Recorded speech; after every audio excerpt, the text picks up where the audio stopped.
Assalamualaikum warahmatullahi wabarakatuh. Perkenalkan, nama saya Tania Agustin dari kelas 3B Pendidikan Kelautan dan Perikanan. Sebelumnya yang terhormat kepada Bapak Peri Dwi Cahyadi MSc selaku dosen pengampu mata kuliah Biologi Laut. Sekarang saya akan menjelaskan mengenai reptil laut. Reptil laut merupakan reptil yang telah melakukan adaptasi untuk bisa bertahan hidup di lingkungan laut. Nah, apa aja sih yang termasuk ke dalam reptil laut? Bisa kita lihat di sini ada ular laut, kemudian ada buaya laut dan juga penyu. Langsung saja kita akan bahas satu persatu. Yang pertama ada ular laut. Ular laut biasanya tersebar di daerah subtropis hingga daerah tropis. Dia biasanya hidup di daerah dangkal, dekat pantai, dan juga lebih sering berada di permukaan. Mengapa? Karena ular laut ini bernapas dengan paru-paru, sehingga dia harus terus ke atas atau ke atas permukaan agar bisa mengambil udara. Ukuran rata-rata dari ular laut ini sekitar 40-50 cm. Namun, ada juga yang ukurannya mencapai 150 cm. Ular laut ini sering dijumpai di hutan mangrove, kemudian ada di padang lamun dan juga terumbu karang. Ular laut ini memiliki taring yang sangat kecil, tapi walaupun sangat kecil, ia memiliki bisa yang lebih mematikan, 2 kali lebih mematikan dibandingkan ular darat. Dan bisanya itu merupakan bersifat neurotoksin. Ular laut biasanya memakan telur ikan, lalu ada belut, kemudian krustasea, cumi, dan anak-anaknya. Biasanya ular laut berenang menggunakan tubuhnya dan tentu saja didorong oleh ekornya yang telah berubah menjadi pipih yang berfungsi sebagai pendayung. Secara ekologis, ular laut bermanfaat sebagai pengontrol keseimbangan ekosistem.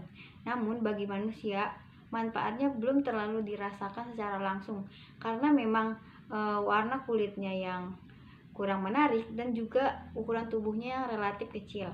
Namun di Filipina itu ular laut banyak ditangkap dan juga dijadikan untuk aksesoris.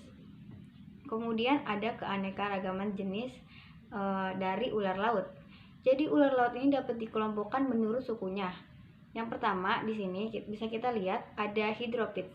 Hydropids ini merupakan ular laut sejati. Yang kedua ada Laticaudis. Laticaudis ini merupakan ular laut yang bertelur. Kemudian yang ketiga ada Acrocordis. Acrocordis ini hanya ada satu jenis yang hidup di laut dan sisanya itu dia hidup di estuaria dan air tawar. Kemudian ada kelompok Homalops. Nah, kelompok Homalops ini biasa hidup di hutan mangrove dan juga laut.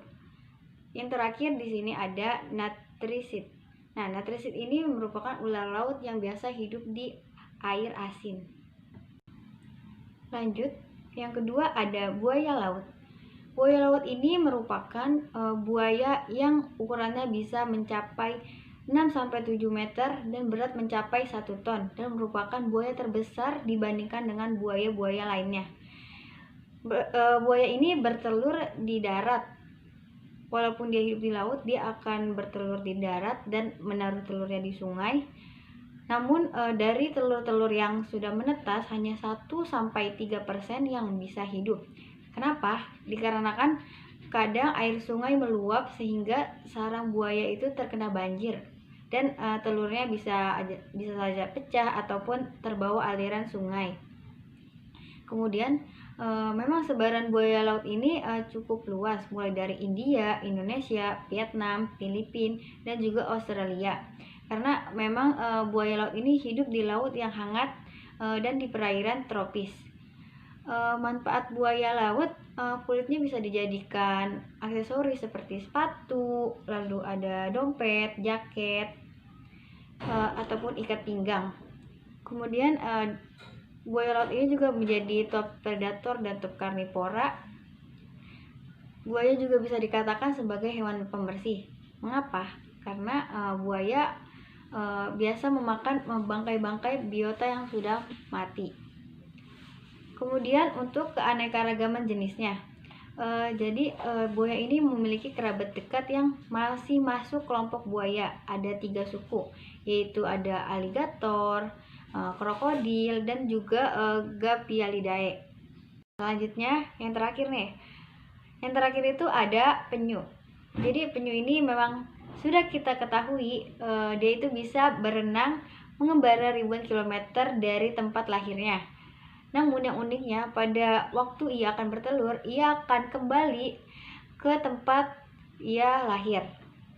Nah, ukuran penyu dewasa ini bisa mencapai 0,55 meter hingga 1,9 meter. Makanan penyu ini berupa lamun, ikan, krustasea.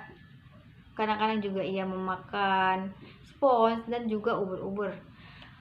Penyu ini hidup di perairan dangkal seperti di goba, estuari dekat pantai, ataupun juga di laut lepas.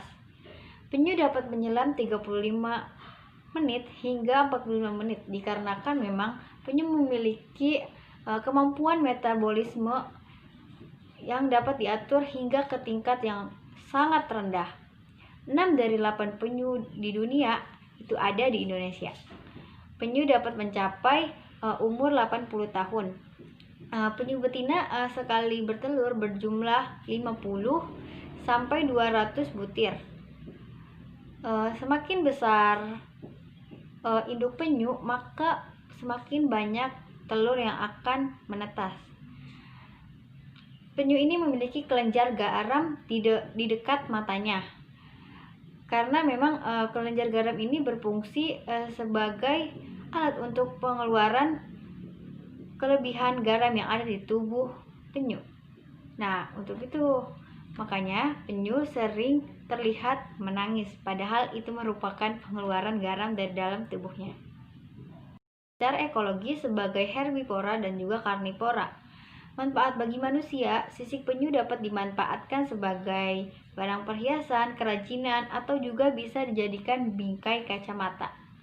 Telur dan daging penyu tentunya bisa dimakan. Nah, kemudian nih bisa kita lihat di sini ada keanekaragaman jenis dari penyu. Penyu dapat dibedakan menjadi 2 suku, yaitu ada suku Selonidae dan juga Dermocelidae. Perbedaan dari kedua suku ini dari Dermocelidae yang merupakan penyu tidak bercangkang dan punggungnya tidak melekat pada cangkang. Penyu yang hidup di laut terdiri dari 8 jenis. Adapun 8 jenis tersebut ya bisa kita lihat di sini. Ada penyu hijau, penyu tempayan, lalu ada penyu lekang, penyu sisik, penyu belimbing, penyu pipih, Selonia agassizi, dan juga Lepidocelis kempi. Oke. Sekian materi dari saya. Semoga bisa dipahami. Kurang lebihnya mohon maaf. Assalamualaikum warahmatullahi wabarakatuh.